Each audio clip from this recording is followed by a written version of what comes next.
Chapter 59. Even when I was in hell, I didn't need to literally burrow my way into monsters in order to kill them, but now I was feeling a flicker of rage as my hurried burrow into the monstrous plant made it tense, and with a flicker of my Pesquasia I felt the half a dozen souls in front of me be smothered from existence. Zero. I snarled, feeling pissed at the realization that the monstrous plant, seemingly to spite me, killed its hostages. I realized the plant was regenerating fast enough that the wounds I was leaving it as I tore through were nothing to it. But a full-powered Zero being blasted out of my hands was most certainly not something it could shrug off.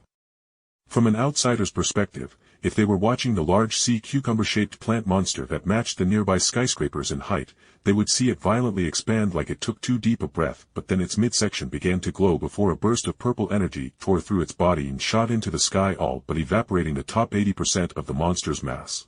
Wordlessly I flew up into the air as the plant monster's lower body violently wriggled around in pain at its top three-quarters being destroyed, but I snorted at its pain and then dove down, and with a growl I began ripping it out of the ground, tearing up dozens of meters of asphalt, concrete and other debris as I pulled the plant monster out of the ground, roots and all. You want to bask in the sun? Sure then. I snarled as I used a draining sonido to flash into the upper atmosphere, and with a heave I threw the remains of the plant straight out of the Earth's orbit and towards the sun. Then, coming straight back down into Miami City, I quickly dialed Galatia's phone to see where she was. Galatia, what happened to coming back? I questioned as Galatia picked up, and faintly, I heard screams in the phone's background as Galatia grunted. I got sent by the League to Singapore. Damn it. Jake, this is a worldwide problem, so sync up with the monitor on duty so they can send you where you need to go.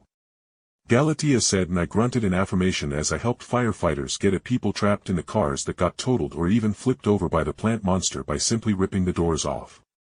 Lord, to Watchtower monitor, where should I go now? I asked after hanging up on Galatia. A male voice tiredly answered me that I couldn't recognize. Lord, take the nearest Zeta tube to Columbus, Ohio. It has 2 plant monsters, and both seem to have mutated more than the rest into being fire-resistant somehow. I confirmed the order and then quickly flew into a Zeta teleporter. As I arrived at the mad land of Ohio, I flew up to get an idea of where the monsters were, and I was welcomed to the sight of the National Guard or whatever military force in the area carpet bombing the chitin or obsidian-scaled exterior of the plant monsters. Seeing how the missiles, mortars, and other high munitions were doing little to the monsters, I just did as I did before, and with pure strength, I pulled the monsters out of the ground and just chucked them out of the atmosphere in the direction of the sun so they would eventually burn up. Lord to Watchtower, what is the situation? I said after I came down from out of the atmosphere. Lord, go to Kolkata, India, and throw the monsters into the atmosphere again. Do your best not to bring any more cultural damage to the area.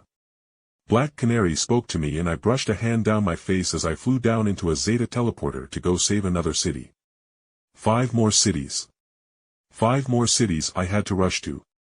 In order to meet the damned oversized plants out of the atmosphere and into space, and to be clear going into space 7 times in a single day while working my ass off to pull the mother of all struggling weeds out of the earth was exhausting.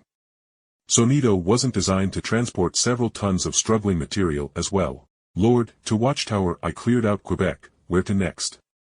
I said as I felt my hollow murderous instincts rolling around in my chest. For all this damn hassle, I was going to put the Joker and the shitty Injustice League in a series of wheelchairs. Lord, there seems to be magically resistant ones in Gotham that Batman and Dr. Fate/Satana are having issues quickly dealing with. Go help him, and if he gets upset just ignore him.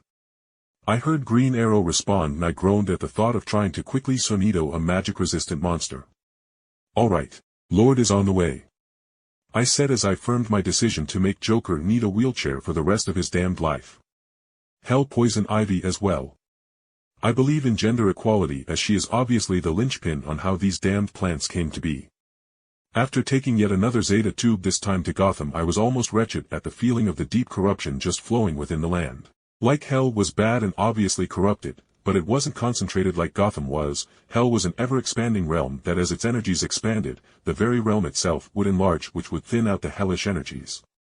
But here the planet and the natural laws constrained the corruption within Gotham and only made the energies denser without being able to break down. Let's get this done. I cursed, holding in my revulsion for the city and the instinctive urge to just blow it all away with a barrage of Zeros or something. The large plant monsters weren't hard at all to find, what with all the noise they were making along with Batman's fighter jet shooting at it with exotic munitions. as well as the beacon to my senses in order magic being used by the new Dr. Fate.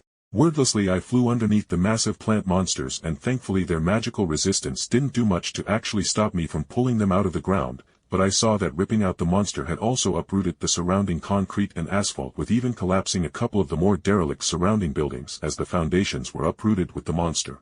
Finally, though after I made the 6 trips to take all the monsters into the atmosphere and throw them out of the planet, I was freaking exhausted as I couldn't use a sonido while carrying the magically resistant monsters nor were my Ceros doing much to push them deeper into space when gravity lightened up on me. Congratulations on fitting into the Earth, but order calls upon me elsewhere, Lord Batman. Dr. Fate spoke seeing me remove the last plant monster and then he was swallowed by a large glowing Egyptian ant teleporting away. I then just all but collapsed onto a park bench as Batman ejected himself out of his bat jet while the jet slowly landed itself and Batman made his way over to me. Do you have any clues as to what has caused this? Batman asked me and I wondered if he was taking into my little prophetic abilities as I traveled through realms. No, I have not foreseen this in particular. I lied as I knew from canon this was to happen but not when, how, or even how devastating it would be as I felt thousands of souls be extinguished as I jumped between cities. But Joker and Poison Ivy are for sure a part of this as only the Joker has and uses his Joker gas and Poison Ivy is the only person I know of that can and will use massive plant-eating monsters to terrorize humans. Batman growled with his fists tightening in his gloves as he obviously blamed himself partly for this massive attack on the world as he had been focusing on other issues than his escaped gallery members. Like Damien. Did you pick him up? You know. I asked, not saying the kid's name or that Batman had a son, and I saw Batman's jaw twitch as he nodded. It was difficult, but I located him and with Robin and AL's help, we retrieved him, though I may have ruined the relationship with how I took him. Batman said, and I realized that Talia must be livid at having her son torn away from her, but I honestly couldn't care less. I patted Batman on the shoulder as I stood back up with a groan. Well, my team wouldn't mind babysitting, but I think I am going to check the outer realms while meditating to see if I can find out who did this and where they are. I said, making up how I was going to explain how the Injustice League was in a very particular spot in Louisiana not that far from the prison of Belle Reve. Here, Batman said, passing me a weird-looking badge thing. This was made by Dr. Fate and will allow you to once every 6 hours hold a 5-minute call with the person who holds the other badge, and I am the one with the other badge, Batman said, and I nodded with my garganta opening as I took the badge. Alright, I will call when I have news, I said as I thought to just call after like 20 minutes within the Fey realms as a couple if not several hours would pass back in the real world by that time where the Injustice League were going to let the world stew on all the damage for a couple of days before coming out with an insane ransom of several billions worth of gold or something being demanded by Joker.